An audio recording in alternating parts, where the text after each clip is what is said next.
परमपूज्य परमात्मा एक सेवक मंडळ ची स्थापना महान त्यागी बाबा जुमदेवजींनी केलेली आहे। बाबांनी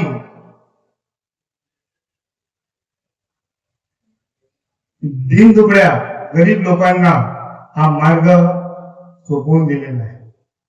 बाबांनी सेवा या गरीब मानवाची केलेली आहे आणि बाबांनी सतत आपल्या शेवटच्या श्वासापर्यंत परमेश्वरी कार्य केले आणि आपण आज या ठिकाणी उपस्थित आहोत ही गवाही आहे बाबाच्या निष्काम भावनेच्या कार्याची। एक छदाम न घेता, एक टिकली न घेता एवढी मोठी कृपा आपल्याला बाबांनी दिलेली आहे।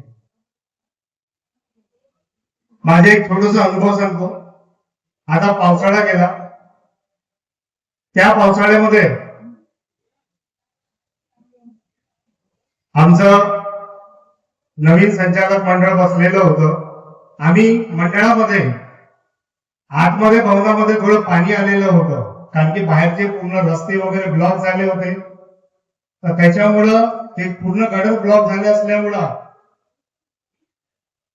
मंडळाच्या ज्या ठिकाणी बाबाची प्रतिमा आहे त्या ठिकाणी पाणी शिरलेलं होतं।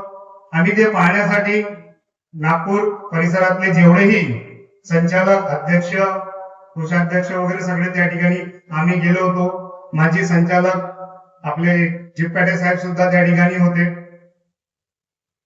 ते पाहिल्यानंतर ते सगळी व्यवस्था केली, पाणी वगैरे काढायचं आणि आश्रमाकडे जाऊन आश्रमामध्ये काय हालचाल आहे, कारण की मुसळधार पाऊस चालू होता आणि पाहायला जायचं होतं।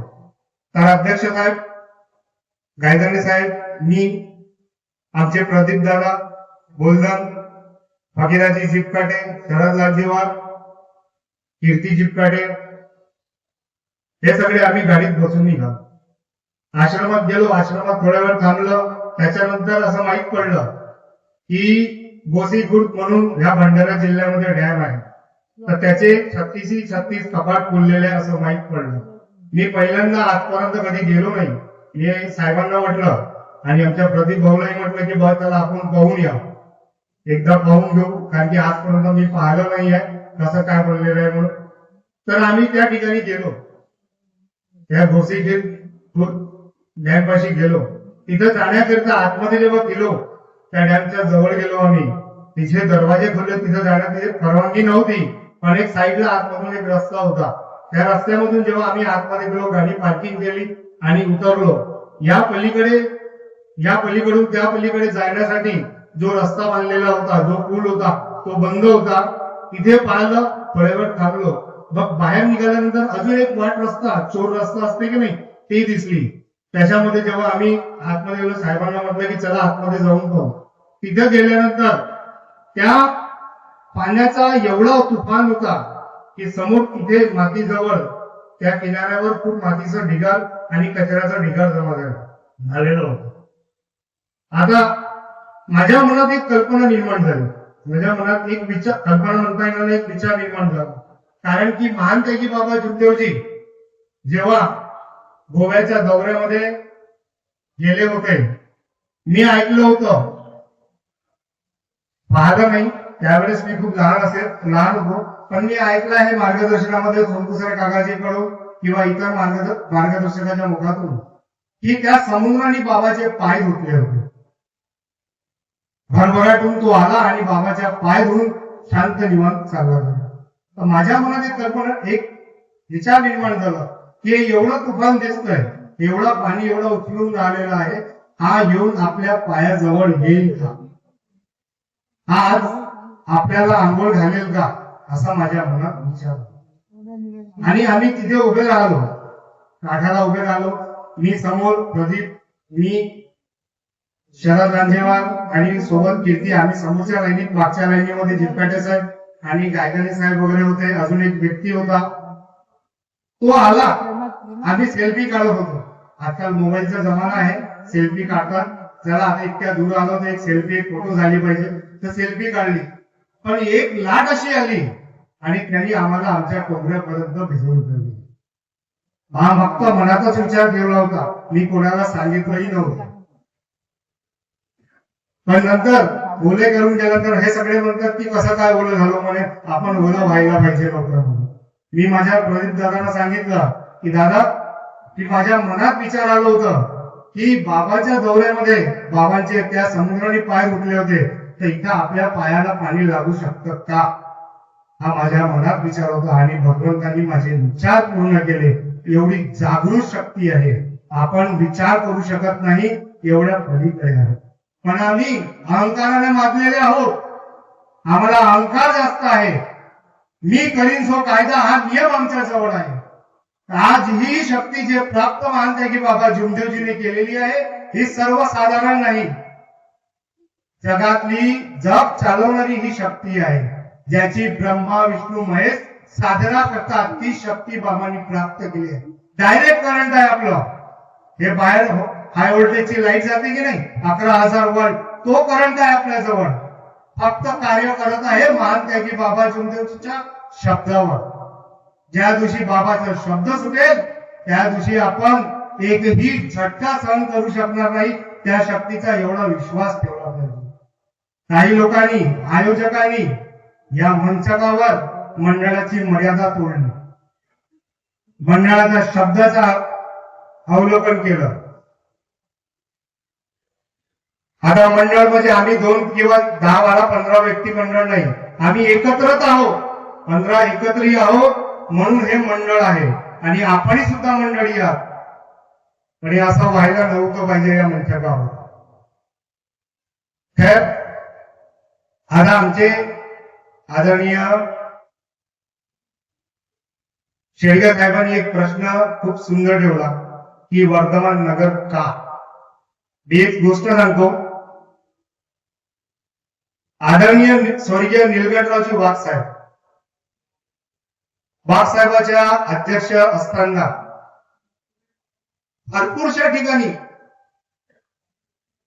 म्हणजे काही मोजक्याच ठिकाणी म्हणता येईल, सेवकांनी शासनाकडून जमीन घेऊन त्याच्यावर बांधकाम करून प्रार्थना स्थळ उभं करून, आणि आदरणीय अध्यक्ष महोदय आमचे वाघ साहेब, त्यांना ते जेव्हा परमिशन मागायला मंडळात येत होते की साहेब त्यांना सांगायचे की हे आपण विभाजन करून राहिलेलो आहे, ही प्रार्थना स्थळाची गरज नाही आहे. तरी आपण गेल्या 11.5 वर्षामध्ये भरपूर प्रार्थना स्थळाचं उद्घाटन झालेलं आहे. मी माझ्या डोळ्यांनी पाहिलेलं आहे आणि युट्यूबवर, व्हॉट्सअपवर पाहिलेलं आहे. एक विचाराची बाब आहे, प्रत्येक गावामध्ये अगर प्रार्थना स्थळ अगर तयार होत असेल, मग सेवक गायवट तिथं होईल, तो नागपूर मंडळात येणार नाही. भरपूरशा लोकांना माहित नाहीये परमपूज्य परमात्मा एक सेवक मंडळ कुठे आहे, येणाऱ्या नवीन सेवकालाही माहित नाहीये. तो कधी माहित होतो, जेव्हा त्याचे त्यागाचे कार्य पूर्ण होतात. आदरणीय हिरणखेडेजी जेव्हा त्याचे त्यागाचे कार्य पूर्ण होतात तेव्हा त्याला माहित पडते की नागपूर मंडळ इथं आहे. तोपर्यंत त्याला माहित नाही पडत. हे माहित पडलं पाहिजे, हे दिसलं पाहिजे विक्रम भाऊ, हे दिसलं पाहिजे की नागपूर मंडळ कुठे आहे, तर तो वर्धमान नगर मध्ये आहे. एक अजून महत्वाची गोष्ट सांगतो. 16/7/1979 ला परमपूज्य परमात्मा एक सेवक मंडळाची स्थापना झाली होती. तेव्हा मंडळाचं नाव काय होतं? भगवान परमात्मा एक सेवक मंडळ टिमकी नागपूर. भगवान परमात्मा एक सेवक मंडळ टिमकी नागपूर. सोनगुसरे काकाजी सूचक बसलेले आहे तिथे. त्या दिवशीच्या बोर्डाच्या मीटिंग मध्ये साहेब काकाजींनी नाव सुचवलं होतं, पण परिस्थिती बदलली.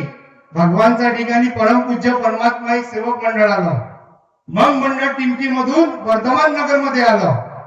तर वर्धमान नाव हे आलंच पाहिजे, कारण अनेक संस्था मानते की बाबा जुमदेवजींनी बनवल्या, पण सरते शेवटी बाबांनी बोट फक्त परमपूज्य परमात्मा एक सेवक मंडळावर ठेवलेला आहे. माझ्या नंतर मंडळ आदरणीय उराडे साहेब, क्षमा करा, टाकडीकर साहेबाच्या, उराडे साहेब, टाकडीकर साहेब, त्याच्यानंतर ठुबरीकर साहेब, त्याच्यानंतर वाघ साहेब, त्यानंतर मदनकर साहेब आणि आता गायदरे साहेब. हेच सांगत आहे की माझ्या नंतर मंडळ. तर मंडळ आहे कुठं? मंडळ हा वर्धमान नगर मध्ये. एखाद्या घराचा पत्ता बदलला, आपण घर सोडून अगर दुसऱ्या घरी राहायला गेलो तर त्या ठिकाणचा ऍड्रेस यावा लागेल गेले, म्हणून वर्धमान नगर आहे. आदरणीय शेळके साहेब, थोडस हे आपल्याला सांगू इच्छितो.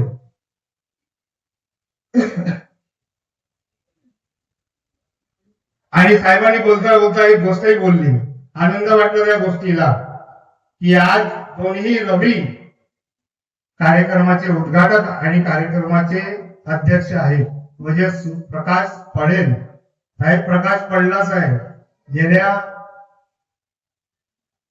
परमपूज्य परमात्मा सेवक मंडळाची जे पंचवार्षिक निवडणूक झाली त्या निवडणुकीमध्ये प्रकाश पडलेला आहे. प्रकाश पडला नसता तर सूर्य उगवला नसता तर प्रकाश पडला नसता. आणि हाच तो प्रकाश आज आपल्या मंचकावर दिसत आहे.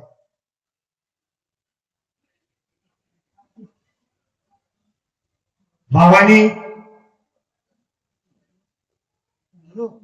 अनेक संस्था निर्माण केल्या. मला कोणत्या संस्थेबद्दल जास्त बोलायचं नाहीये, पण माझ्या नंतर मंडळ हा जो शब्द महानकाजी बाबा जोगदेवजीचा आहे, या शब्दाला समोर घेऊन जायचं आहे, समोर चालवायचं आहे.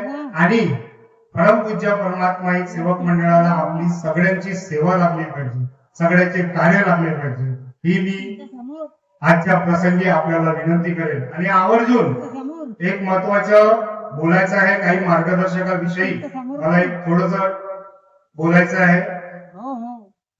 एक मार्गदर्शक आहे. पहिलेच आमच्या डोक्यावर 15ही लोकांवर कमी समस्या नाही आहे, कारण की 11.5 वर्षामध्ये मागील 11.5 वर्षामध्ये परिसरामध्ये जे गट निर्माण झालेले आहेत, जे तुकडे निर्माण झालेले आहेत, आम्ही आमच्या स्वार्थासाठी एक एक मार्गदर्शक बिना विचाराचे तयार केलेले आहेत, तो बाबाच्या शिकवणीच्या विरोधाचे तयार केलेले आहेत. अशामुळं आज आम्हाला खूप परिणाम भोगावा लागतो. तो भार आमच्या 15 लोकांच्या डोक्यात आहे. सुचत नाही की कधी काय करावं. एक व्यक्ती वेगळा बोलतो, एक मार्गदर्शक वेगळा बोलतो. 2-2 एका गटामध्ये 2-2 चर्चा बैठक आहेत, 3-3 चर्चा बैठक झालेल्या आहेत. त्याला एकत्रित करण्याचं कार्य आजचे 15 लोक करत.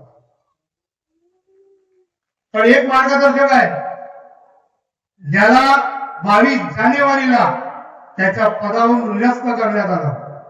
हा त्याचं नावही घेतो इथे. पण त्यांनी एवढं परेशान केलंय, त्याला पाठपुरवठा करणारे व्यक्ती सुद्धा लक्षात घ्या. तुम्ही आमच्या अवेलना करत नाहीये, तुम्ही परमपूज्य परमात्मा एक सेवक मंडळ महान त्यागी बाबा जोगदेवजींनी निर्माण केलेल्या मंडळाची अवेलना करत. त्या मार्गदर्शकांनी एवढं परेशान करून ठेवलेलं आहे. प्रत्येक ठिकाणी जांच रिपोर्ट टाकली आहे, इथपर्यंत मुख्यमंत्र्यापर्यंतच्या ऑफिसापर्यंत रिपोर्ट टाकलेली आहे. आणि त्याला माझी संचालक मंडळ सपोर्ट करत आहे. मला कोणाची भीती नाहीये. मला जे पाहिजे, मला माझ्या महान त्यागी बाबा जोगदेवजीचे कार्य करायचे, व्यक्तीचे कार्य करण्यासाठी नाही आलो मी, मला शक्तीचे कार्य करायचे. तर त्या व्यक्तीने एवढं परेशान केलंय. आज 15 दिवसा पहिले जांच बसली होती आपल्या मंडळामध्ये. प्रत्येक गोष्टीवर निबंध, प्रत्येक गोष्टीवर जांच झालेली आहे. काय केलं तुम्ही? काय बोलावं लागत आहे? कारण की मन दुखत आहे की माझ्या कार्याला, माझ्या बाबाच्या कार्याला धक्का लागला. हिरनगढ़े साहब 22 जनवरी को कभी न आने वाली पुलिस वो मंडल के बोर्ड के मीटिंग में, बोर्ड के ऑफिस में आई, मीटिंग के रूम में आई. कभी ना येणारी पोलीस ते त्या ठिकाणी आली. बोलावं लागत आहे. तुम्हाला कळलं पाहिजे की उद्या आमच्यावर तुम्ही टीकापोटी करता कामा नये, आमच्या 15 लोकांवर टीकापोटी होता कामा नये, म्हणून तुम्हाला सांगतोय मी. ज्या बाईंनी खोटी रिपोर्ट टाकली की आम्हाला धक्काबुक्की केली, शिवागाडी केली, मारहाण केली, त्या बाईचा परिश्रम जाऊन पहा, तिला काय भोगावं लागलं. दुसऱ्या बाईलाही रिपोर्ट करायला लावली, त्या बाईचाही घरचा माणूस बिमार पडलेला आहे आणि पहिल्या वयचा पती देहांत झाला त्याचा, स्वर्गवास झाला त्याच्यावर. 35 वर्षाचा व्यक्ती होता फक्त. तुम्ही मंडळाची खेळी करू नका, मंडळाच्या कार्याला बदनाम करू नका. हे परिणाम दिसेल ना. आज जे दिसून आलेलं आहे हे लक्षात घ्या. त्या व्यक्तीने एवढं परेशान करून ठेवलंय की मुख्यमंत्र्याच्या ऑफिसापर्यंत रिपोर्ट टाकलेली आहे. बघा, त्या व्यक्तीचं मार्गदर्शक पद कॅन्सल केलेलं आहे. काय केलं त्या अंबुले साहेबांनी?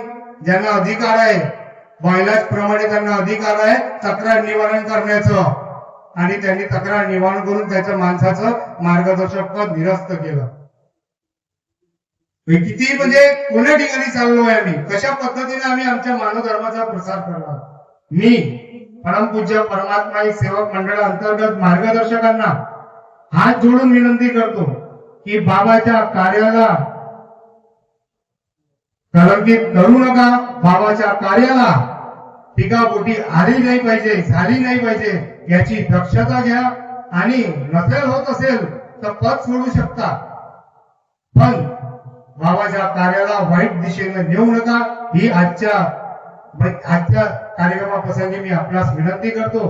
आणि माझ्या हातून काही बोलण्यास चुका झाल्या असेल, कोणाचं मन दुखलं असेल तर क्षमा मागतो. आणि परमपूज्य परमात्मा एक सेवक मंडळ चे कार्य, मंडळाचे आणि बाबाचे कार्य आपण सर्व सेवक मिळून एकतेने करूया, नेक राहून करूया, नेकीनं करूया, एकतेने करूया. एवढेच बोलून मी माझ्या शब्दाला